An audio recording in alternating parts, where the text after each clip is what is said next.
Today on Inside the Game, NC State head coach Mark Hubbard joins us. Detroit City FC terminates a staffer after terrorist threat charges in Illinois. TQL Stadium cuts ties with local restaurant owner over inflammatory post. That and your comments coming up right now.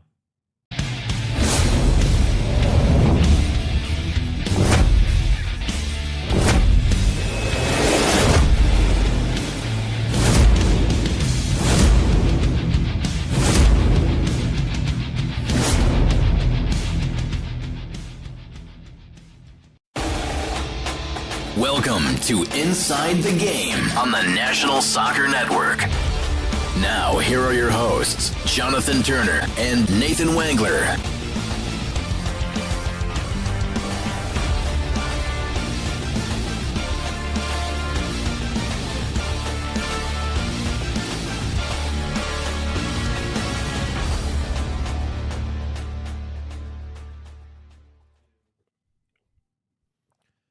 Good morning and happy Friday morning. It is episode number 157 here of Inside the Game. I'm Jonathan Turner. That's Nate Wangler, Ryan Glinsky, our producer. It is the end of a good week here for Inside the Game on the National Soccer Network. We had some great guests. We'll have another great guest here this morning. Mark Hubbard will join us here in a pre-recorded interview from earlier this week. But Nate Wangler, some great news happening on the west side of the state this last night, which is sending you out west here this weekend. Caps are going to the championship. Y'all are held. Where is Iowa? Let me ask you this: where is Iowa? Midwest. Since we're all caught up on this, Midwest. It's west. Midwest. You got to go west. Midwest to get to Iowa. You got to go west. But what direction do you go to get to Iowa? That's my question. What direction do you go? I don't go out west. I go west. You go west. You don't go out right. west. Okay. West Well, is like California. it's technically out I west. think that's we did. It is not our question of the day. This would be our question of the day, part two. What would be constitute out west? But we are in the Midwest. We are not on the East Coast. So if you're someone that lives in New York, you have to go west to get to Michigan, right? You have to go west. I mean, you have a choice, right? If I want to go to Columbus, I have to go south and then east.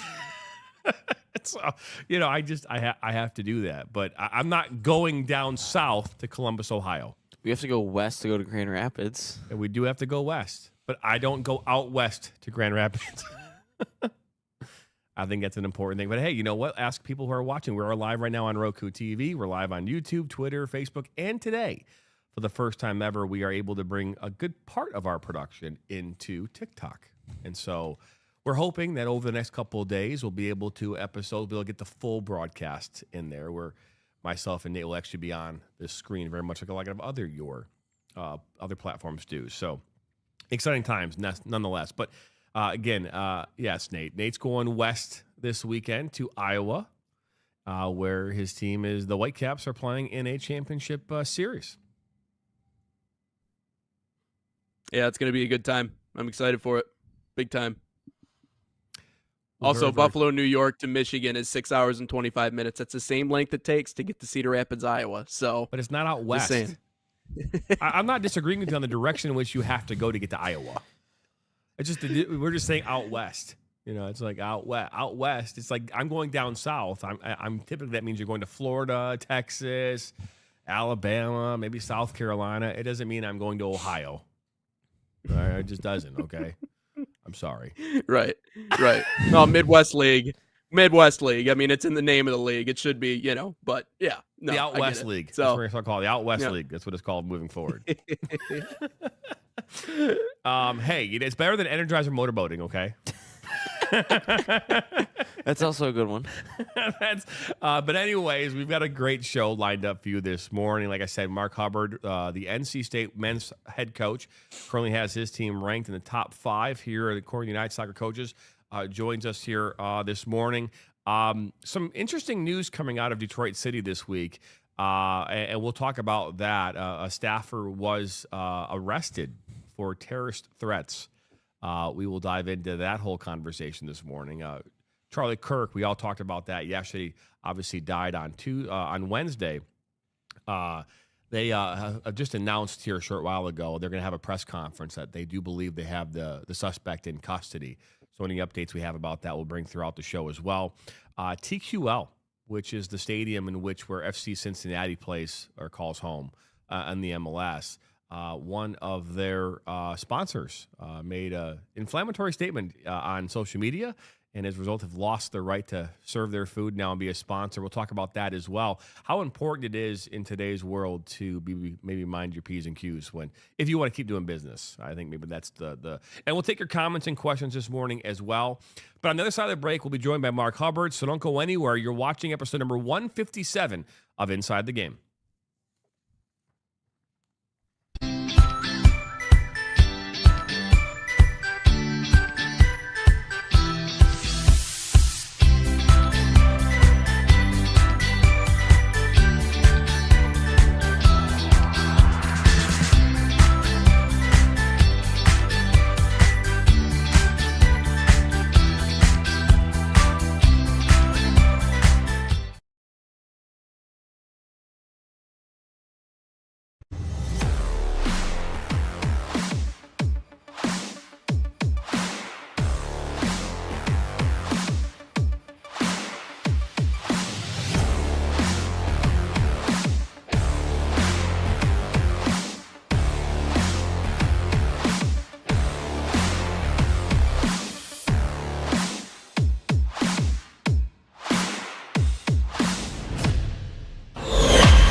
The Flint City Bucks are Michigan's top soccer franchise with 4 national championships, 9 conference titles, and 15 Great Lakes Division titles. They have produced 107 players for Major League Soccer, and they focus on attracting top talent and shaping soccer's future. Michigan Bucks Academy joins NLS Next new competition tier starting in September of 2025. This offers elevated levels of play and flexibility for high school participation. The Academy will provide premier development, high-performance training, and exposure to scouts through regional tournaments and MLS Next events. For more information on tryouts, training programs, and key updates as we prepare for our first season in MLS Next new tier, visit MichiganBucksAcademy.com.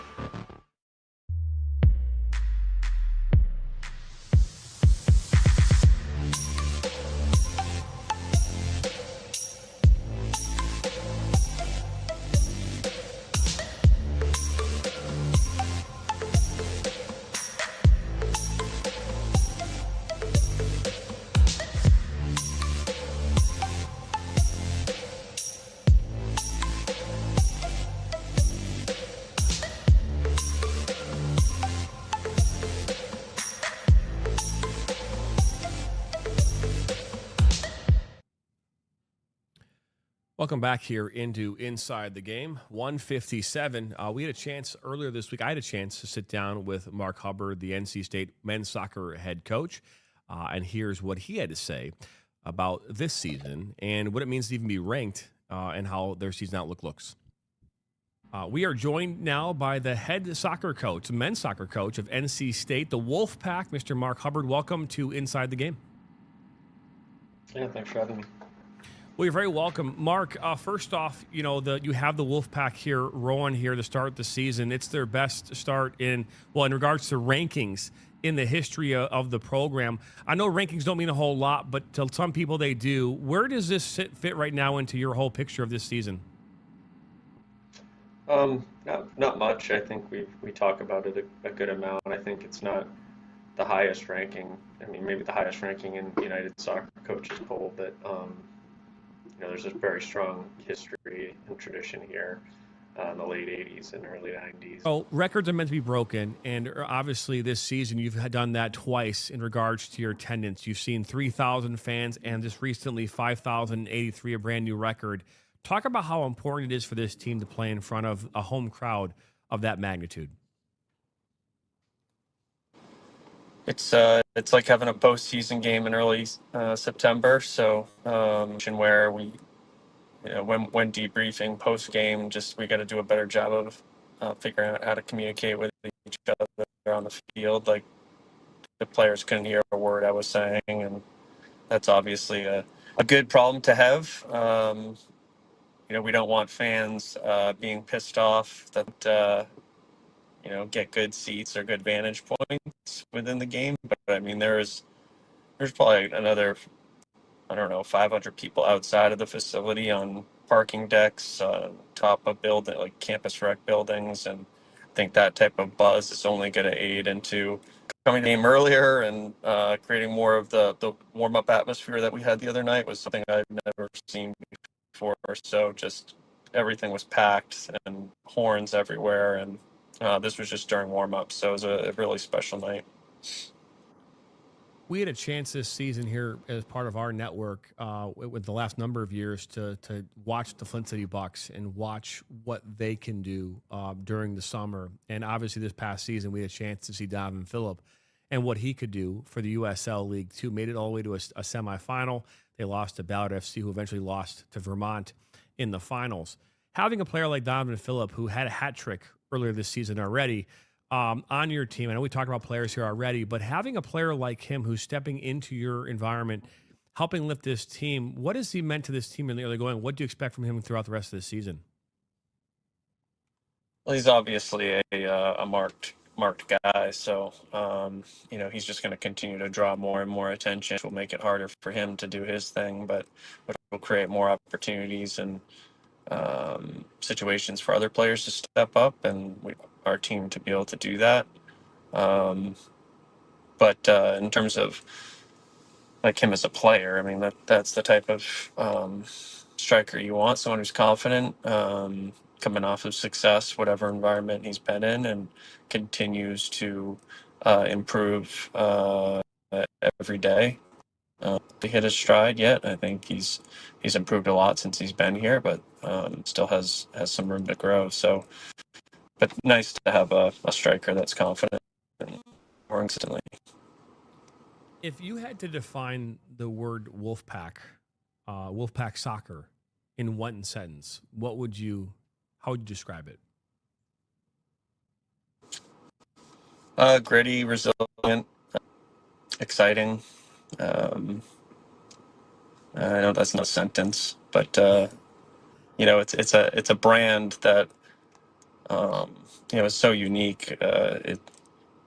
The pack itself and how it relates to just team dynamics and team culture, that environment. There's just so many things to play off of. So when you think of Wolfpack Nation in general and the support that they give all athletics here, it's just a really special thing to be a part of. And so when you're walking the halls and you're walking by other coaches that are currently in the top 10 or winning national championships, you're only inspired to want to raise your level and add to that tradition of success. So I think building something, we want to be able to play an attractive style of soccer that wins, that people can have an affinity towards, that can relate to, which is like a blue collarness, but also has some attacking flair. And it's a group sort of never gives up and always plays to the final whistle.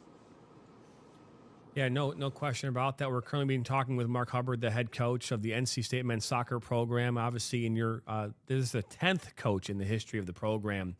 Now, Mark, we were talking about on our platform a lot about the U.S. men's national team, about the World Cup coming here in 2026, and how important it is, and how we think that the soccer in this country is only going to continue to become that much more important as a result of the World Cup. How important is the World Cup to a college like NC State and what's happening here locally in your state? I think in our state, soccer is already in a really good spot. 6 or 7 professional teams, and obviously the ACC and the Triangle, and the type of level of college soccer programs down here in this area is very dense. A lot of large youth group organizations as well that have a lot of soccer enthusiasts already. It's just for our country. I think having a good performance at the World Cup it's going to bring a lot of natural attention, and I think USL League One and Championship are trying to feed off of that with some expansion and relegation promotion.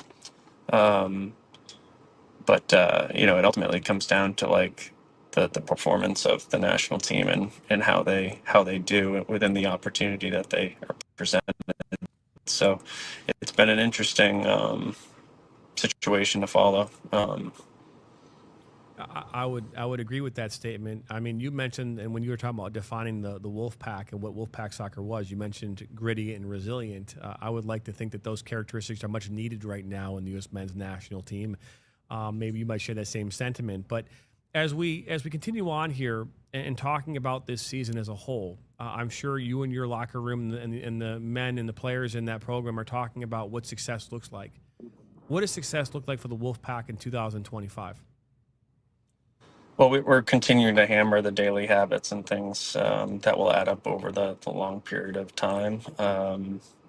Whether we win or lose, we're still humble. We're still the sun rises the next day. We're still applying ourselves and looking at ourselves with a critical lens and trying to improve on what we're doing. So, I mean, I think every year we set out to achieve things that have like never been done in the program, and we're obviously off to a good start there. But I think when looking at last season, our first year with about 6 months to build the team and get ingrained, and now this is kind of our first full recruiting class.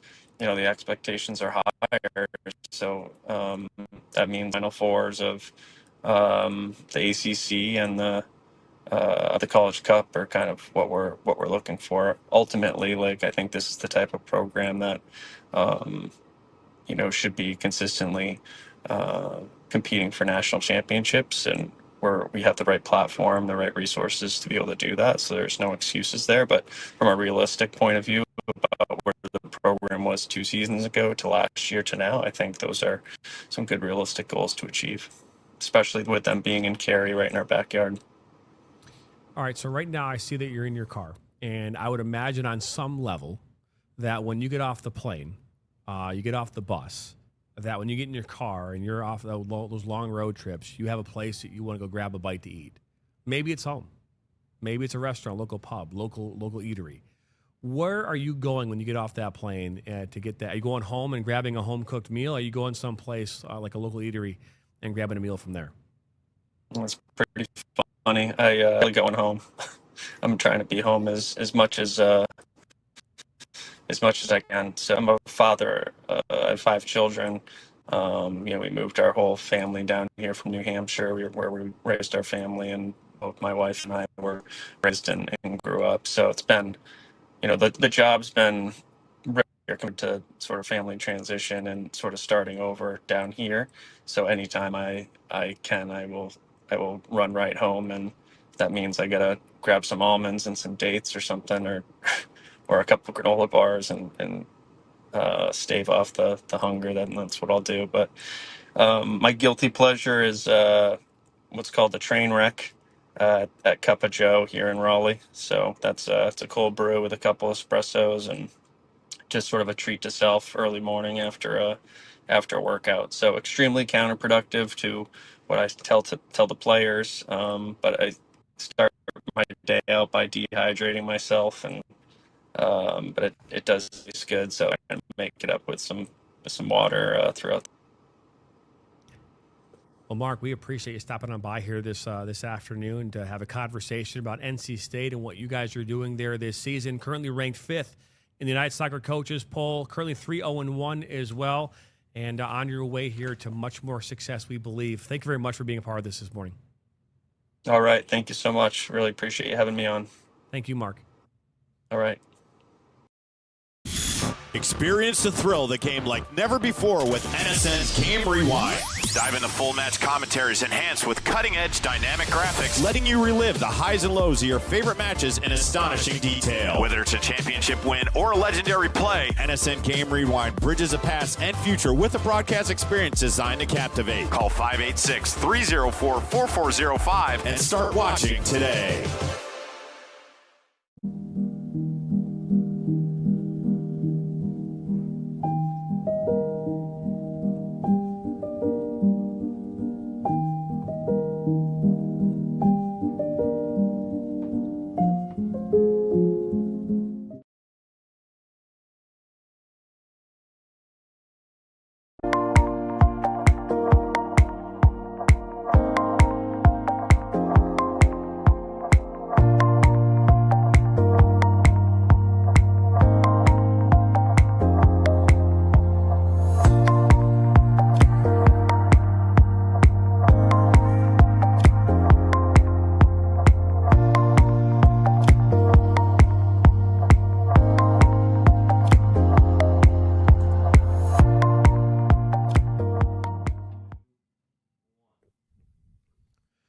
Welcome back in here to Inside the Game. Just had a chance to see that conversation I had with Mark Hubbard here from NC State this past week on Monday.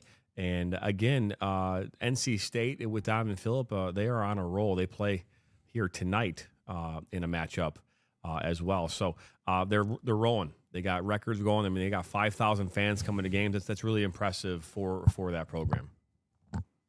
Yeah, and they've emerged. I mean, we were talking about dark horses in the ACC, and that was really kind of the first school that you had brought up was NC State, and because of one player. But I think it's also important to realize, like, one player is not going to carry the whole team. I mean, you need a system. You need a group of players who are all kind of pointed in the right direction. And a lot of what I collected from that conversation was he's pretty straightforward in the way he leads this team, and so it seems like everybody's moving in that right direction. But it always helps to have the Mr. Golden Boot on your team at the same exact time. But it's nice to see them emerging because we talked about what they were picked middle of the pack, I think is where they were in the ACC. That's what people at least thought initially that they were going to be. But it's always fun to be able to prove that wrong because we know this. And I mean, coaches have said this multiple times before. You know, a lot of times those rankings are just simply based on what you did last year. So you can't really buy into that a whole lot because you have to start from somewhere, and they're making waves. So that's cool to see. Yeah, I mean, the only question I have right now is for Ryan, who's our producer. Did you actually apply at Western Michigan, or was that just a statement that Louis Robinson was making a joke about yesterday? If you listen back into it, I said I didn't. I never applied to Western. Well, that might have been just a defense mechanism. No. Yeah, I don't know. I never applied at Western. I don't know. Never did. He was actually a huge Bronco fan growing up. Don't let him lie. I did not apply to Western. I applied to Ball State, Bowling Green, Wayne State, Central. That'd be the one that I went. I was forgetting. No, that'd be the only four. Never did it across my mind that I wanted to wear poop brown and yellow in Western. So give me the maroon and gold. Fire up, baby. I mean, fire up. I do like maroon. Maroon is cool. Gold. I find it funny because I almost feel like, well, based on what you've been eating lately, you might have had the same color in Chippewa. I don't know. I mean, but my question I have, do you think that people around this country, college-age kids, high school kids, are thinking about what college they're going to go to based on their actual color scheme, not anything else? I think like their colors, like their school colors. I would hope not.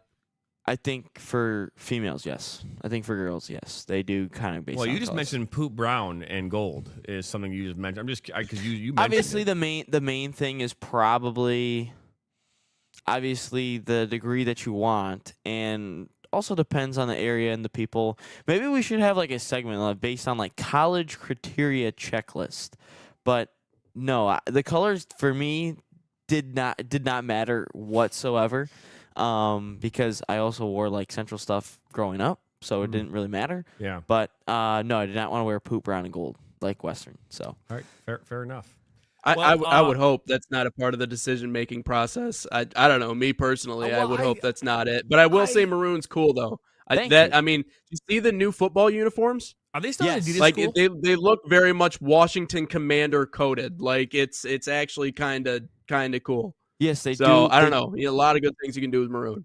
They do look like the Commanders. And yes, to your question, John, yes, they are still Adidas. So I would like to think that if you're narrowing it down to your top 3 or 4 schools, there are some things that I would imagine would separate them. You know, obviously, if you're like, hey, number 1, right, number 2, number 3. As a matter of fact, Dave Portnoy asked a question at Iowa State last week. He said, "Did you guys all apply to Iowa and didn't get in?" Man, he asked that question. You know, like, who chooses to go to Iowa State? Like, if you're gonna go to a school in Iowa, why wouldn't That's you the old choose? Michigan State line. That's why he was dropping that one. That's the old Michigan State line jab right there. Well, if you did which Dave actually went to Michigan, so like he's allowed to say that. You know, Yeah, that's something. That's for something sure. he So actually has to his name. I think that there's something, obviously all kidding aside, it's something to joke around about. I do want to dive into this whole Detroit City SC. So Jared Mackey has been the sports information director at DCFC now for a couple of years. And I've known Jared since 2022, where he became an intern with Detroit City. He was the one that we'd reach out to for our credentials and deal with for credentialing for Detroit City FC games. He was instrumental when we started our Detroit City FC kind of like a weekly show, kind of going over all the thing. I had Neil in our studio. Shout out. I had just actually texted Jarrett here probably 2.5 weeks ago leading up to the Detroit City FC matchup. But yes, Detroit City FC terminates employee after arrest on terrorist threat charges. Jarrett Mackey was arrested and charged in another state with making terrorist threats. We suspended him from all club activities and removed his access to systems and facilities. We have terminated Mr. Mackey effective today. While it is important to note that the issuance of charges is not proof of guilt, our priority is the well-being of our club, staff, supporters, and participants. So they said they have not been contacted by the authorities. He was arrested at a raceway track somewhere in Illinois over the weekend, September the 6th. But yeah, I don't know all the details. With the story that I read through a number of different news sources, it mentioned that that him and another person were making threatening phone calls to local restaurants like Domino's and Taco Bell, saying that there was someone going to come in and do harm. There was also some potentiality of bomb threats in there as well. I don't. It sounds like two college kids acting like they've been drinking and doing stupid shit. It's almost what it sounds like. I mean, it just doesn't make any sense. It does, I mean, to be making those phone calls, I don't know. It doesn't. It's weird. But he's looking at 6 to 30 years for each count. He's been charged with 11 counts. Yeah, he made these threats in Madison County, Illinois. I don't know where that is. Maybe west. It's so weird. It's like here you are. You know, you're the sports information director for a USL championship team that just announced they're going into this massive stadium build, and he had a Coke participant in this, like a co-conspirator in all this. It's like, what is this? Yeah. I mean, you deal with sports information directors. Yeah, I deal with them all the time. I mean, they are overworked. They're underpaid. Yep. We know that. I mean, I mean, if there's an underpaid role in sports outside of intern, it's SID. Yeah. That's everywhere you go. Yep. They make dirt money. They do a ton of work. I mean, they're everywhere. It's an interesting story. Obviously, if there's any updates, I think he'll be back in court sometime in October. So reading on it on this article. Sorry, this mouse is just annoying me at the moment. It's taking a second for me to get all this stuff. But anyway, he made 11 counts of terrorist threats. He had another man with him, Austin Blair, who was 25. Made threats to employees and patrons at multiple businesses in East Alton and Wood River, Illinois, including Taco Bell, McDonald's, Sonic, Casey's, Domino's, and a local bar in the last month here. I mean, if you're mad about DoorDash, just call DoorDash and give your money back. They will. I mean, to be fair, I think I almost complain on every order and I get my little bit of a refund. I mean, I feel like if you're that mad about it, His next court date is October 3rd. Yeah, October the 3rd. Which leads me, when you think about this restaurant thing, it was funny. Someone yesterday was making a comment. I don't know if it was Bianca had shown me this video of a comedian joking around about how, in today's world, there's so much technology at our fingertips. Like you can, Grubhub knows when you're hungry and want pizza. Like you get a notification, you want some pizza? Yeah. How can it not tell the difference between you being hungry and hangry? You know what I mean? Like you should get a little notification. Okay, this person's upset. Send them a pizza right now. It's like, just based on how you're following on your, Eat a Snickers. Huh? Eat a Snickers. Eat a Snickers. You're not you when you're hungry. Eat a Snickers. Yeah. On the same topic of being dumb and stupid, TQL Stadium made an announcement yesterday about one of their sponsors, their stadium sponsors. Here is the post. I think we have it ready for you here on the screen. There it is. That cuts ties with local restaurant after co-owner's social media post. FC Cincinnati and TQL Stadium expect our vendors and partners to uphold their values of respect and tolerance that are core to our club's identity. We were founded on the idea that soccer unites, and we remain committed to ensuring that FCC is all of that. We provide a safe and welcoming environment for our patrons. Toward that end, we have terminated our relationship with Lucius Q, which is a well-known barbecue establishment in the Cincinnati area.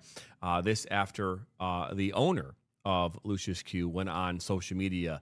I do not have the official post. I wasn't going to share that on the screen, but to the effect, I believe, of really diminishing and making fun of what happened to Charlie Kirk here on Wednesday afternoon. So again, we're seeing, and this is the thing that I was kind of like alluding to kind of in the open about our responsibility, right? Me and you and Ryan, when we come on the microphone here, whether that be on this show or whether it be in a short, whether that be in a social media post or in a broadcast like a game, we have a responsibility with our voices and what we do to make sure that we are not alienating people and coming off in a disrespectful way. And we make every attempt to not do that. Now, is that a 100% thing that you can always guarantee will not hit? No. I mean, to be fair, everyone could get offended over everything. Right? And I know that when people say, well, there's a cop-out when you say, like, well, on both sides of the aisle. They say that's a cop-out because what you're doing is you're trying to find that middle ground. And I don't subscribe to that. No. I don't subscribe to that. You know, but what I do subscribe to is that we're all human beings. And we do have a responsibility. And yes, there is freedom of speech. Yes, we have the right to say whatever we want, but then there comes the consequences of it. There are consequences for saying what you want to say. And, you know, yes, you can completely disagree with something or agree with something. The manner in which you do it, though, oftentimes it's not what's being said, it's how it's said, right? The undertone, the overtone. That is what can oftentimes be, you know, and there's a lot of emotion right now. A lot.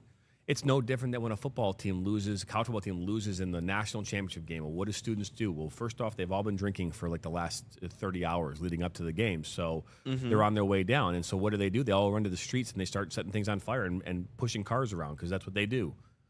You know, I mean, and we all like up in arms about it. Well, I mean, we all act out. It's part of human nature. It just, when it comes to social media, I always say, like, I used to be the one to poke the bear, Nate.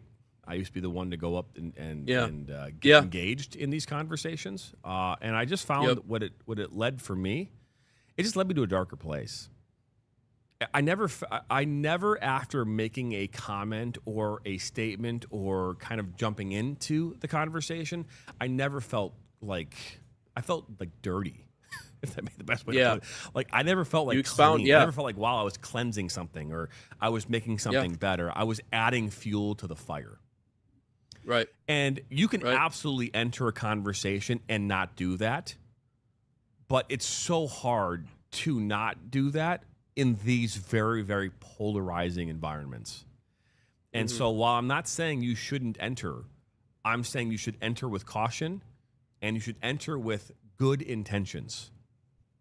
Yeah. If you can do those two things, I think that might solve a majority of these irresponsible and oftentimes knuckleheadness comments, which it won't solve all of them, but I think that for most of us it might make it more tolerable. Yeah. Well, and it's worth mentioning, you don't have to engage on social media. Like, this is the part that absolutely drives me insane. You know, people think that not posting about it or not retweeting it or not sharing it on your story, well, that's being silent. You know, that's not engaging in the dialogue or being a part of what's actually important. No, these are conversations that should be had in person, and they should be had between people in communities, in spaces to where you are literally standing in front of someone, because that is where you find out who someone actually is. That's where you find out what someone actually believes, because you have tone, you have body language, you have direction. You get to find out whether or not they can actually listen to reason. You know, I don't want to stress. I don't want to talk about this too much because I know we brought it up yesterday, and I shared what I shared and what I believe in and what the situation is, which is, we are in a country where you have the right to say what it is you want to say. Does that mean there are going to be consequences, especially on social media for businesses and individual creators? Listen, that's what I'm saying. Just don't get involved in it. It's if you want to share your personal opinions, do it in person. Do it when you see someone. Do it in your community with your friends, whatever it is. That's a good space to share it. But when you get into the weeds on all these things that are going on social media and the negative stuff, you're spending energy. And the energy spent in that realm is energy taken away from what you should be spending it on, which is doing the things you need to do every single day, not just to make yourself better, but make everybody else better around you. But on the specific instance of what happened in the shooting and everything, listen, we are in a country where literally the entire idea of what we were founded on was this idea that you can exercise this ability without the fear of being gunned down. Like, that is literally the textbook definition of what we are here. You know, if you want to see the opposite of that, I can pick out a few places you can go visit and really get a feel as to what that looks like and feels like. And if you want that, fine. I guess, you know, in a way we're kind of heading that direction. But the most important thing that I would say when it comes to all this, not only tread lightly, but if you want to leave it alone, leave it alone. Have the ability to actually have the conversation face to face, because there's a difference there, JT. And I firmly believe in that. And that's the beauty of sports too. Like, when I look back on it, I thought about once in my life I wanted to go into news. I wanted to be the one that covers the breaking news and the things that are going on in that way, and maybe be an investigative journalist. And then came the reality that you might have to go up and interview someone who just had a family member killed, you know, and there's nothing more polarizing than that side of the coin, news, politics. And so the beauty of sports and the beauty of what we do is, even if you and I get into a little tizzy about something that's going on with the U.S. men's national team, I'm not going to drive 2 hours to Detroit to come try to beat you up in the studio because I hate you so much. You know what I mean? We're just talking ball. That's all it is. And we're trying to bring people together because that's what sports does. And at the end of the day, there's a winner and then there's a loser. You know, I think in life we all lose. So that's the beauty of what we have in front of us, and that's the beauty of what we do. So, no, I think it's a great point. And, you know, I know that what happened on Wednesday, and as sudden as tragic and as outrageous as it was, it leaves people with a lot of questions that have to be answered. There's anger, right? When anything happens suddenly, there's anger. There's all these different emotional components that go with it. And I'm a firm believer, just like when I would, and I'm not saying comparing this to the loss of a game but we had this rule. And my daughter's swim team has this rule. You know, hey, don't come up to me after a game. Give me 24 hours. If you are a parent or you're emotionally upset about something going on with your child, don't bring it to me right away. Sit on it for 24 hours and then bring it to me. Obviously, if it's life-altering or something going on, it's different. But if it's related to the game or the match that we just participated in, give me 24 hours. Let us digest this. And that way, if there's any emotional component that could create more conflict, that will hopefully have subsided by that point. And I think there's a lot of people out there that subscribe to that kind of mythology. We're like, I'm going to take a moment, reflect a little bit, and then I'll post. And we did. I started to see some of that this morning, where I'm seeing people who didn't post yesterday. They're like, hey, you know, let me digest this a little bit, and then I'll start to say what I have to say. I think the biggest message that I have after watching yesterday's show back and the news and everything about what happened here on Wednesday is that all of us have a responsibility in society. All of us do. And our first responsibility is just to be good, right? I mean, you got to try to be good. We're not always good. Even people who are good make bad decisions, okay? And I would argue that most of the people in this world who have gone into a prison or gone to jail have made bad choices, but are maybe probably pretty good. I'm not saying all, just, you know, intrinsically you hope people are all good. That's always my thing. Be good. And look out for one another. Right? Look out for one another. And it doesn't mean you need to go down the street and do all these. No, it just means, like, look out. You know, hey, say hi to your neighbor, right? Be good, you know. And I think if those two things were to happen, I think a lot of the things that we're facing in today's world would not be as bad. It'd be more tolerable. Because the world is a scary place. And, And it's no different than on a soccer field or in a football environment. I mean, guys, these teams are all made up of people coming from different walks of life, all having different stories, all having different backgrounds and different economical and social. It isn't social, but isn't that the greatest part though? Because when they're on the field, the only thing that matters when they're on the field though is playing. Is winning the game. Like none of that matters. That's the thing. That's the greatest part about it. I don't care where you're from. I don't care what you came from. You're out here to compete, and I love it. I love it. I absolutely love it. That's my favorite part. There's no greater escape from reality than a hobby or a sporting event, whether you're playing in it or watching it. It takes your mind off of things, and I that's the part that I take solace in the fact that I get to do this, 5 days a week, and then I get to call a game here like tomorrow night, right? Those things take me away from the hustle and bustle, so to speak, of the real world. And I always told that to our players, like, hey, for 2 hours a day, you get to escape the reality of the world and just enjoy this and let this be your escape from what is the rest of the world, because the rest of the world can be quite chaotic and a lot to deal with. When we come back here, we're going to dive into your comments and questions. I have a story to tell you about my son Nathan from yesterday that I think is hilarious. It is hilarious. We're gonna have to dive into that. But either way, you're watching episode 157 here this morning on the National Soccer Network. Right back. Are you ready to create unforgettable moments for your audience? NSN offers professional live streaming and full broadcast services tailored to your needs. From high-quality production to exceptional coverage, we ensure your game or event becomes a spectacle to remember. Book your next game with us today. Call 586-304-4405 to schedule your broadcast and let NSN bring the action to life like never before.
Into Inside the Game 157. We had a new camera angle here off to my right, and again, we'll continue to kind of play around with some different camera angles here and there in our studio. There's that just back and forth now. Hey, I'm like a bug on the wall. I know, right? I know. We are live right now here in our Shelby Township studios. Nate's in Grand Rapids, getting ready to head out west this weekend. y'all crack me up with that. That's so funny. So Nate, you got to hear this, man. So last night, it was about 9 o'clock. Everyone had gotten home. Brianna had her swim meet. Their team won last night. Great. Brianna I think she had her best personal best in all three of the events that she was in last night, which is fantastic. So whenever you get a chance to do your personal best, get PBs, that's always fantastic. We're at home. We just had dinner because we get late. You know what happens, high school kids and get late dinners. I get an email from Apple saying, here's your receipt. I've noticed the last week or so that my receipts from Apple have come in way more than they normally do. And sometimes it's like maybe there's a subscription from last year that you had, that maybe that's the renewal. I don't typically dive into the receipts, but I looked at this one. I'm like, what in the heck? So I look at the receipt, and sure as shit, all I see is Crash Royale, which I've never heard of Crash Royale before. Oh my God. Crash Royale? Crash Royale. There's like 10 Crash Royale charges. Oh yeah. One after Clash Royale? Clash Royale, sorry. Okay, I was making sure. Again, I don't know what I'm Clash Royale. Yeah, my bad. So there's like No, there's you're like good. there's like 10 of them. The charges are $47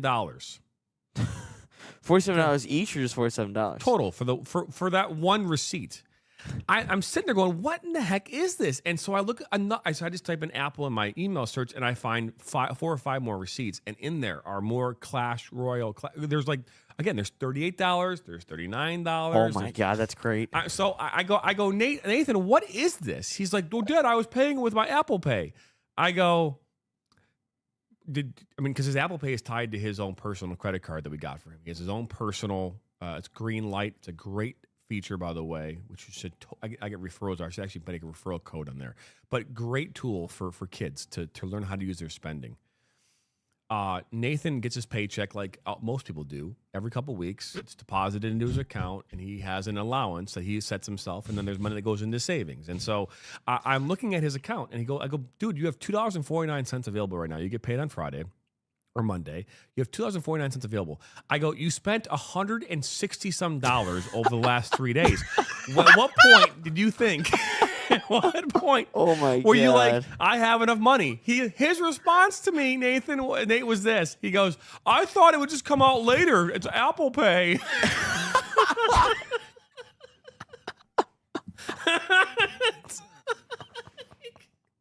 I'm like, Apple doesn't give you terms, my guy. They don't give you loans. Oh my God. He's like, My man's I'm like, writing did you IOU look at your notes. card before you made the purchase? And he's like, yeah, no. He goes, I thought it was going to come out. Like, I thought it was just, I'd pay off my next paycheck. I go, Apple doesn't know when your next I'll have paycheck's it for you coming. on Monday, Apple. I'm good. That I'm getting is paid on Monday. I great. got you. It was, I got you. and he's sitting there going, I thought I was, dude, you like, yeah, I bought you all your Clash. I hope you won. How much did he say what he was spending it This on kid. Clash Royale? There's a Roblox charge in there too, which I thought was my daughter Zoe, but in fact it was him. So it was like another 7 or 8 charges of Roblox. I mean, this guy, I love my son, but it was like, and my wife Bianca was talking about like there's some girl on the TikTok short that was talking about how she didn't know Apple Pay, like she was actually real, like she had thought it was like this is like Apple giving you stuff, you earn money, but she didn't realize it was coming out of her own personal account. So when she saw the charges, she was crying.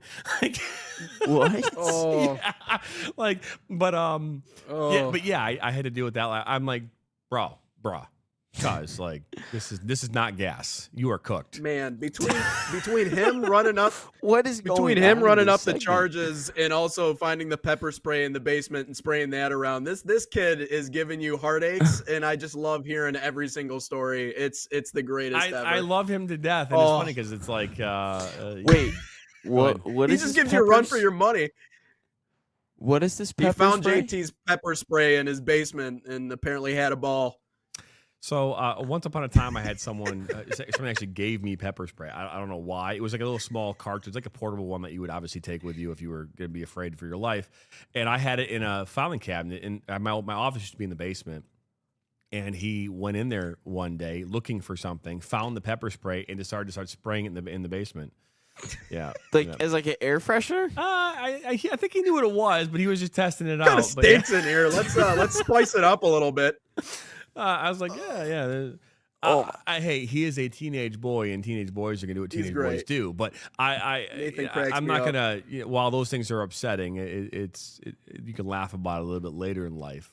I thought it was funny. His reaction. You didn't check. You have $2 in your account, guy. Like $2 in your account. You spent $160-some in like the last 2 days. I mean, like you don't have the money. Where do you think it's coming from? Oh my God. But Of all all right, the let's get things into to some spend money questions here. on. Any questions we got? Comments. Nothing in the TikTok live stream. I actually do some digging on this on some of our TikTok posts. We have not had a ton of comments in the last couple of days, so make sure you follow us on TikTok, Instagram, all that fun stuff.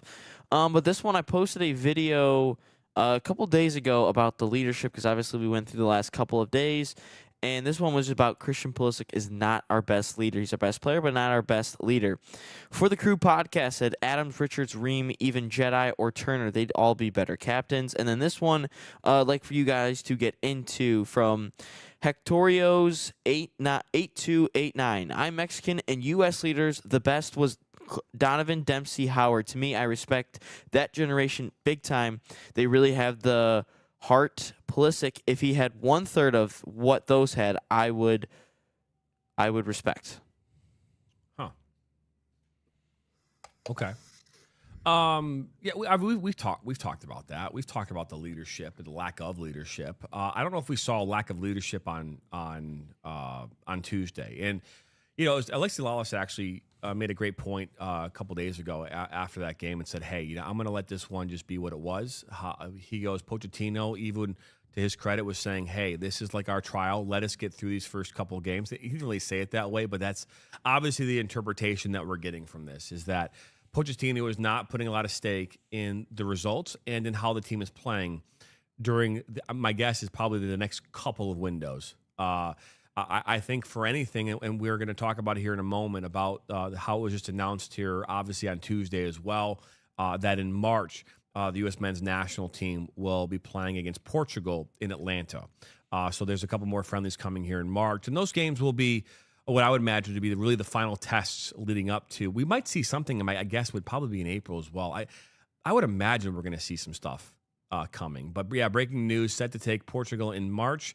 Again, this game will take place at Mercedes-Benz Stadium in Atlanta. The last time these two teams' sides met was back in 2014 during the World Cup. I believe they played to a draw, if I'm not mistaken. Yes. Yeah. So 2-2. 2-2. So that is, and then that will be a test. So, and obviously whether or not we see Ronaldo, that's a whole other thing. He's washed. Yeah. As Ryan says, he's washed. Messi's better. But I think the leadership is one of those things where if you look historically at leaders, they're not always the most talented player on the pitch, most talented player in the building. They're the most vocal. They're the ones that are willing to do sometimes things that others aren't willing to do. To be a really good captain, you have to have the intangibles that aren't measured. You have to walk up to a teammate and have a tough conversation with them and be willing to do that. It takes courage. It takes bravery. It takes patience. I could absolutely see a Tim Ream, being that captain long term, right, and being that leader. Pulisic doesn't come off to me as a player that wants to be in that spotlight. I just don't get it from him. I don't see it. Nothing about that is like, hey, you know what? Right. But we live in this world where if you're the best player, has to be the captain, right? The quarterback has to be the captain. They don't have to be the captain. Right. They don't have to be. I mean, we talk all the time about just QBs that don't have great leadership skills. That they're just really good at being quarterbacks. And there's nothing wrong with that. I don't think that you sit here and say Tom Brady was a great leader. Would anyone sit here and say that he was a great leader? I just think Tom Brady, was he considered the greatest leader of all time? I mean, I think one of the best in football history. He Certainly. was damn near one of the best I'm not leaders. talking about his player. No, I'm yes, talking about leader, yes. Yes. Absolutely. Yeah. Yeah. How about No, Peyton Manning? 1000%. Great leader? Yeah. Mm-hmm. Dak Prescott. Oh God, no. I mean, is he a bad leader just because they've lost? I don't know. I just think they've had playoff failures. Okay. I don't know. I don't like the Jalen Cowboys Hurts. either. Jalen Hurts. Yeah, I'd say he's a great leader. Caleb Williams. I think he's figuring it out. I think he's figuring it out right control of that now. locker room. All right. I'm gonna. He's a little bit of a diva. Aaron Rodgers. Not towards the end. Yeah, not towards the end. I'd agree with that. Was Brett Favre a good leader? Yeah. After the Super Favre Bowl, had probably other not. things. Yeah, Favre had other things once the curtain was closed. He had other things he was up Yeah, to. So, Favre, I would don't- say no. I don't know. I don't Joe know about Namath. That's Favre. before I me. wasn't alive, but I I'll wasn't say either. sure.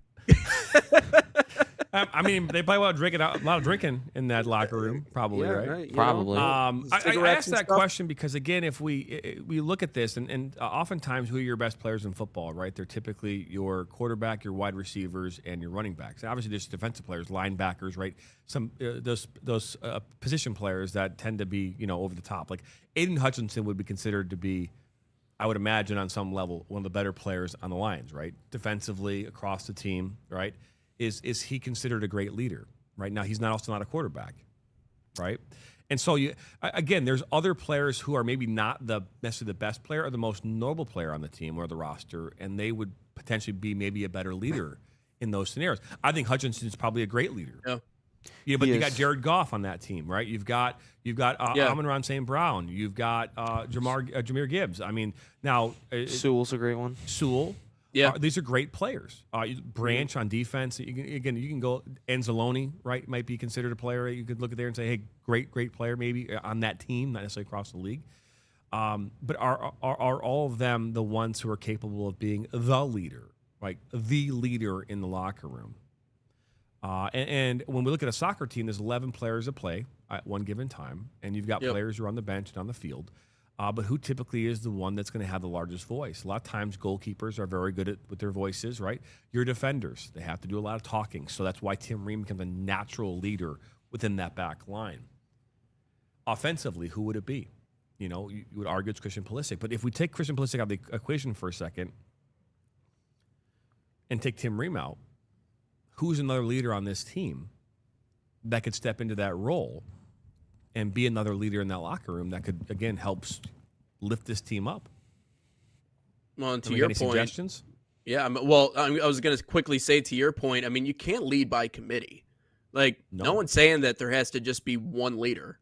Like, there is a situation where, as a team, if you're in the right spot, and you mentioned the Lions, I mean, yeah, someone's inevitably going to wear the captain's patch on their arm, but that doesn't necessarily mean that you're the only, quote, leader on the team. I think leadership comes in a lot of different ways. I think it comes through service to one another, and I think figuring out how to win games together, like that shows leadership. And I think we saw that from Flo Balogun after the game against Japan with the quote that I was talking about here on this show. I thought Zendejas had a lot of good things to say about playing for the USMNT. I thought you can lead by committee. That is something that you can do. However, I will say, though, that the expectations will never go away for Christian Pulisic. That's something you can't escape. If you are the best player, you are going to have the highest expectations on your shoulders. I didn't write the rules. I didn't make this rule. I didn't come up with this. It's been this way in sports literally since the beginning.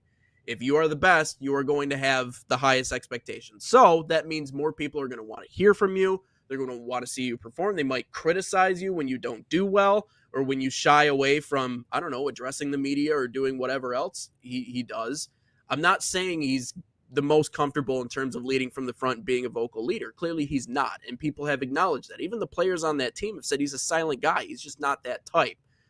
Who else on that team? I think anybody can. I think it should be by a committee thing, but it's okay to not expect Pulisic to be the captain.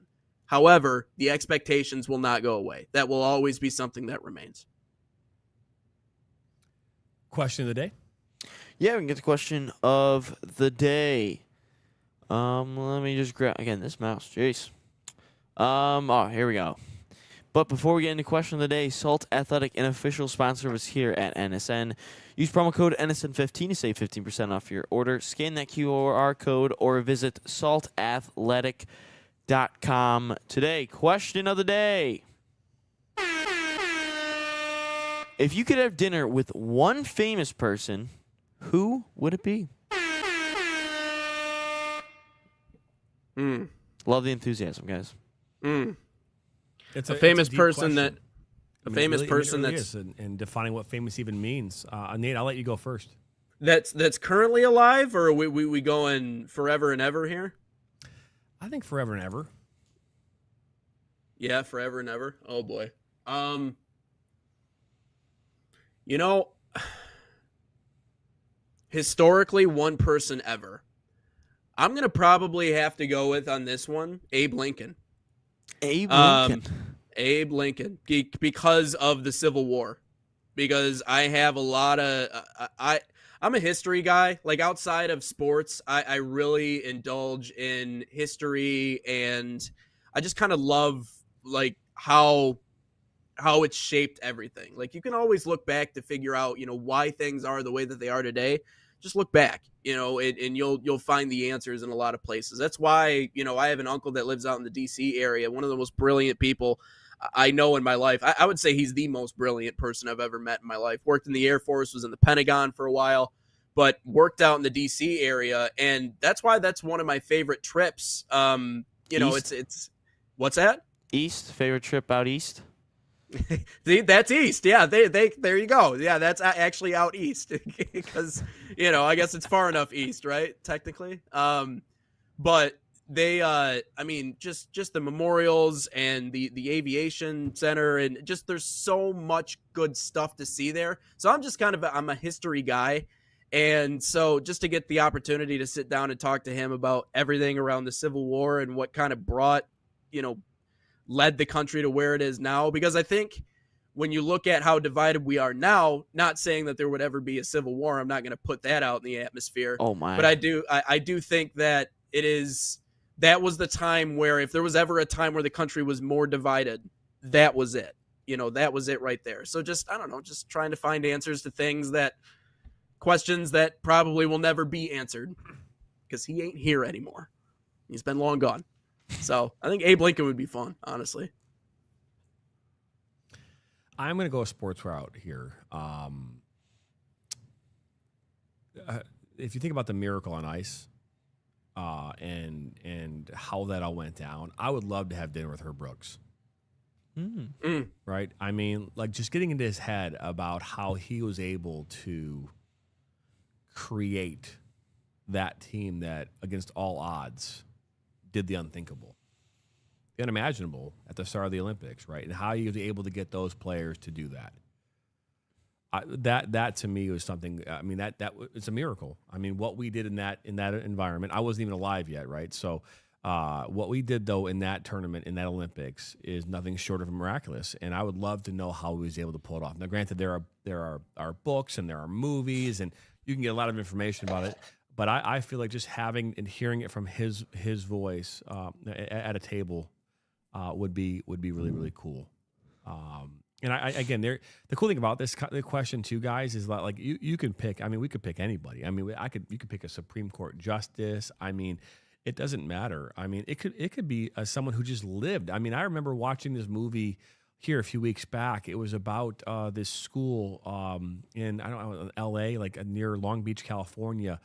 And I can't think the name of it, but they were like writing like stories in a journal every day about their life and how difficult it was. And the teacher would bring in like these special like what do you call it? Geez, I'm drawing a blank on. But just bring these people in to talk and have a conversation about their life. And they brought in someone who lived through the Holocaust. I mean, hearing someone and sitting down with someone who went through that and was in a concentration camp would be life-changing, right? To hear that in person and to hear what they went through. Like, I think this was one of the people that wrote like the book for Anne Frank, like the Anne Frank book, like one of the authors for that, like a guest speaker. I mean, like that's cool. And so I think you can go anywhere with this question, and I think it's a really good question to ask. I think our viewers should also, hey, who would you have dinner with? If you could, dead or alive, doesn't matter, right? Ryan, who do you got?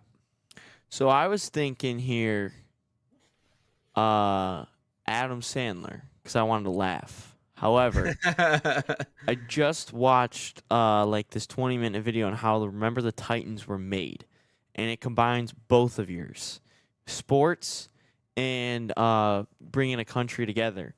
And the journalist, I forgot the journalist's name, but he's the one who ultimately created Remember the Titans.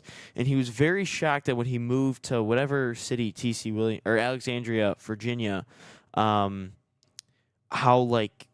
he goes, why in the world is this town, this community so tight knit, regardless of race? Like, he's like, why are they so one? Why are they so one? And it's because of the damn football team.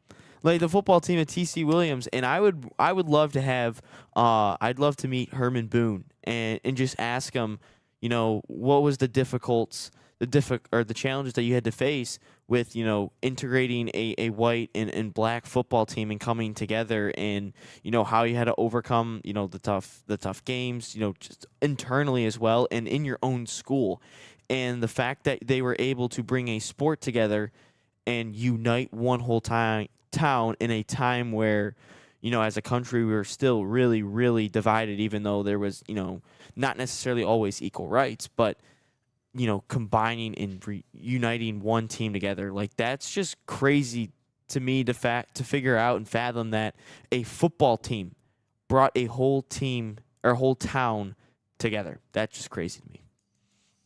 It's even crazier that Bertier was in Sons of Anarchy. Jeez.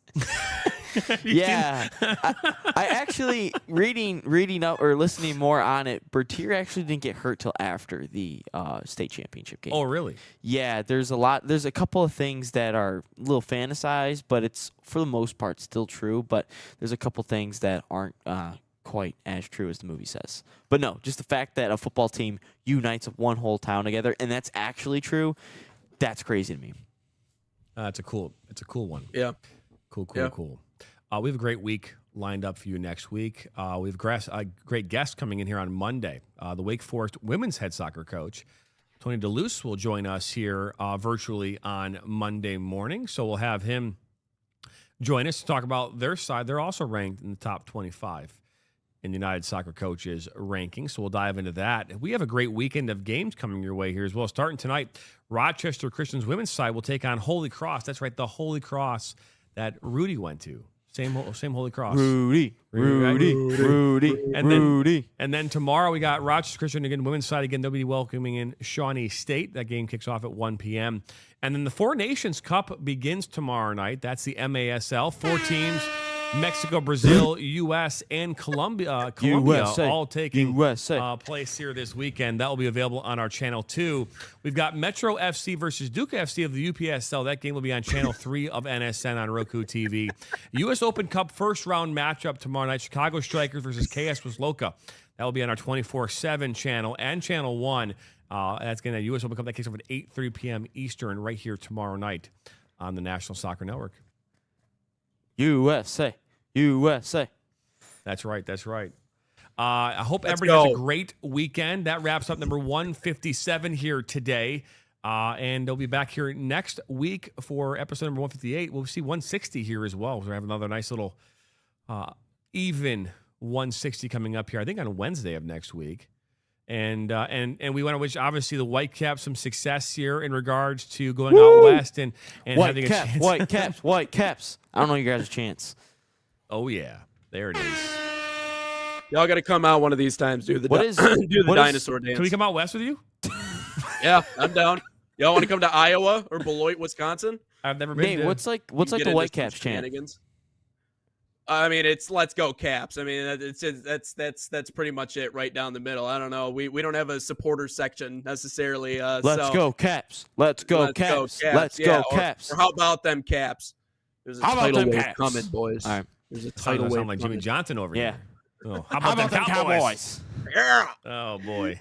Well, hey, have a great rest of your weekend, everybody. A great Friday. It's Football Friday, I'm sure, across most of this country. High school football continues to kick off here around the country.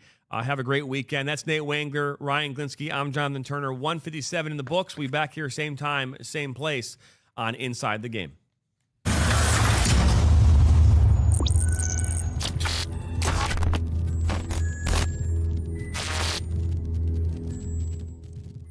From the biggest matches to the hottest takes, Jonathan Turner and Nathan Wangler bring you the stories, the analysis, and the edge you won't get anywhere else. Streaming live weekdays at 9 a.m. on YouTube, Roku TV, Facebook, Twitter, and all major platforms. No filters, no fluff, just real talk, real soccer. This is Inside the Game.